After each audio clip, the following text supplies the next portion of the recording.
राधे राधे सभी को। कैसे हैं आप सब? उम्मीद करती हूँ आप सब अच्छे ही होंगे। मैं श्वेता शर्मा आपके अपने चैनल लड्डू गोपाल ब्लॉग में स्वागत करती हूँ।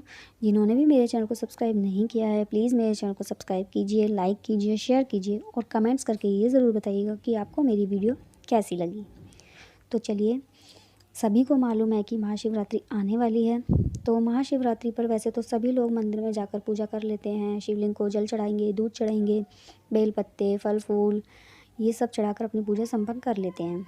तो ये तो एक साधारण पूजा होती है जो हर कोई जानता है। लेकिन क्या आपको मालूम है कि महाशिवरात्रि पर 4 पहर की पूजा का एक विशेष महत्व है? ये 4 पहर की पूजा क्या होती है, कैसे होती है, इसे किस मुहूर्त में किया जाता है, किस विधि से किया जाता है और इस पूजा को करने के लिए कौन कौन सी सामग्री उपयोग में लाई जाती है। तो चलिए, आज मैं आपको इस वीडियो में यही सब बताने वाली हूँ कि ये पूजा कैसे संपन्न की जाएगी। देखिए बाबा भोलेनाथ बहुत ही सीधे होते हैं। वो तो नाम जप से भी प्रसन्न हो जाते हैं और भक्तों की मनोकामना पूरा कर देते हैं। लेकिन सच्चा मन होना चाहिए इसके लिए। मन में मैल, पाप, छल, कपट ये सब नहीं होने चाहिए किसी के प्रति। तो सबसे पहली पूजा हमारी यही होती है कि हमारे अंदर कोई देश भाव नहीं होना चाहिए किसी के प्रति। तो अब हम इस पूजा को संपन्न करने के लिए कब से इस पूजा को प्रारंभ करें। देखिए, महाशिवरात्रि वाले दिन ये पूजा शाम 6 बजे से प्रारंभ हो जाती है।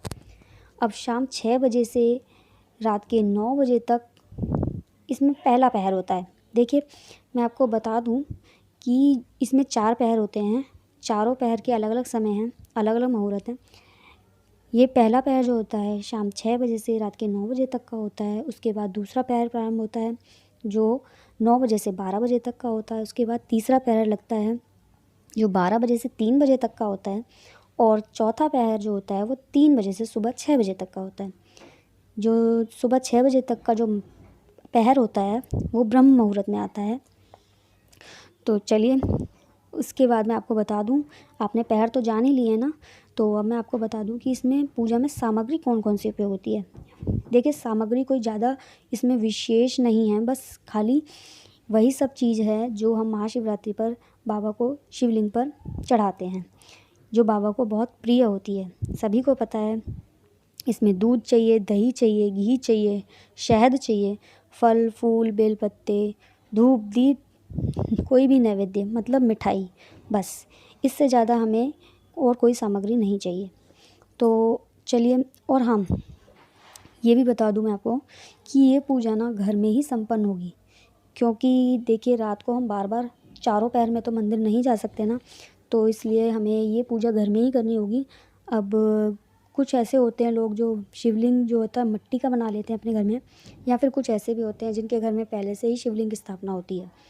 तो हम पहले पहर में शिवलिंग को दूध से अभिषेक कराएंगे। ये मैं आपको विधि बता रही हूँ कि हमें कैसे करनी है।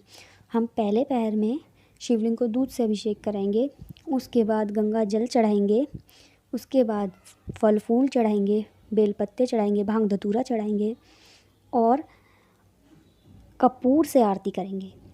कपूर से आरती हमें हर पहर में करनी है। कपूर से आरती करने के बाद हम बाबा को नैवेद्य चढ़ाएंगे, कोई भी शुद्ध मिठाई। उसके बाद हमारा पहले पहर में मतलब ये हमने पहले पहर की पूजा संपन्न कर ली। लेकिन पहले पहर की पूजा करने में हमें नाम जप करते रहना, निरंतर ओम नमः शिवाय का जप करना है। उसके बाद जब रात को 9 बजे से 12 बजे का समय हो जाएगा, उस दौरान हमें दूसरे पहर की पूजा आरंभ कर देनी है। दूसरे पहर की पूजा में क्या होना है? देखिए, ज़्यादा कुछ नहीं, हमें दही से बाबा का अभिषेक कराना है, यानी कि दही से शिवलिंग को अभिषेक कराना है। हमें दही चढ़ाना है, दही के बाद गंगा जल, गंगा जल के बाद बेल पत्ते, भांग धतूरा, फल फूल, मेवा, मिष्ठान, ये सब चढ़ाने के बाद बाबा की फिर से कपूर से आरती करनी है। ओम नमः शिवाय का निरंतर जप करना है, सोना नहीं है। ये मैं आपको विशेष बता दूं कि आपको महाशिवरात्रि की रात को सोना नहीं है।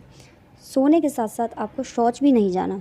अगर आप सोते हैं या शौच वगैरह जाते हैं तो आपको स्नान करना पड़ेगा, मतलब नहाना होगा, कपड़े भी बदलने होंगे। तो जहाँ तक हो सके इस पूजा को पूरा संपन्न करें, लेकिन अगर बीच बीच में ऐसा कुछ होता है तो आपको नहाना चाहिए। तो अब हमारी तीसरे पहर की पूजा आरंभ हो जाती है। तीसरे पहर की पूजा हमारी 12 बजे से 3 बजे तक की होती है। उसमें हमें बाबा को घी से अभिषेक करना है, यानी कि शिवलिंग को घी चढ़ाना है, फल फूल चढ़ाने हैं, बेलपत्ते चढ़ाने हैं, भांग धतूरा, नैवेद्य और धूप दीप से कपूर से आरती करनी है। ये हमारी तीसरे पहर की पूजा जो है संपन्न हो जाती है। अब तीसरे पहर की पूजा के बाद आ जाता है ब्रह्म मुहूर्त, सुबह 3 बजे से 6 बजे तक की पूजा का। तो जो 3 बजे से 6 बजे तक की पूजा होती है उसमें नहा लेना है आपको। वो ब्रह्म मुहूर्त होता है, वो सुबह की पूजा होती है। अधिकतर सब 4 बजे महाशिवरात्रि को जल्दी उठकर नहाना चाहिए। तो हमें नहाकर वो 3 बजे से 6 बजे तक की जो पूजा होती है वो करनी है। तो नहा करके हमें शिवलिंग पर शहद चढ़ाना है, गंगा जल चढ़ाना है, बेल पत्ते, फल फूल, मेवा मिष्ठान चढ़ा के हमें फिर से बाबा की कपूर से आरती करनी है। ठीक है, अब हमारी चारों पहर की पूजा संपन्न हो गई है। देखिए, ये पूजा सुनने में लगा कि 4 पहर की पूजा बहुत कठिन होगी, लेकिन ये बिल्कुल भी कठिन नहीं है करने वालों के लिए। साल में एक बार महाशिवरात्रि आती है, तो इतना तो हम बाबा के लिए कर ही सकते हैं, उसमें चाहे मैं ही क्यों ना हूँ। तो हमें 4 पहर की पूजा इस तरह से संपन्न करनी है। और देखिए, ये बात मैं आपको बता दूँ कि खाली ये जानकारी हमें अपने तक ही नहीं रखनी, ये हमें अपने आने वाली पीढ़ी मतलब अपने आने वाले बच्चों को भी बताना है कि हमें ये पूजा करनी चाहिए महाशिवरात्रि पर। इस पूजा का एक विशेष महत्व है। इस पूजा से हमें एक अलग पुण्य लगता है। बाबा इससे हमारी मनोकामना पूरी करते हैं और घर में सुख समृद्धि की खुशहाली होती है। तो मैं आपसे यही विनती करूँगी कि ज़्यादा से ज़्यादा हो सके तो इस पूजा को करें। अगर आपको मेरी पूजा करने की विधि समझ में आई हो या आपको मेरी वीडियो अच्छी लगी हो तो प्लीज़ मुझे ज़रूर बताइएगा कि आपको मेरी वीडियो में कौन सा पार्ट अच्छा लगा और कहाँ मुझसे गलती हुई है, ये सब मुझे ज़रूर बताइएगा कमेंट्स में। लेकिन मैंने आपको पूरी विधि से बताया है कि पूजा कैसे संपन्न होगी। बस मैं आपको आज की वीडियो में इतना ही बताने वाली थी। तो मिलते हैं नेक्स्ट वीडियो में, तब तक के लिए राधे राधे।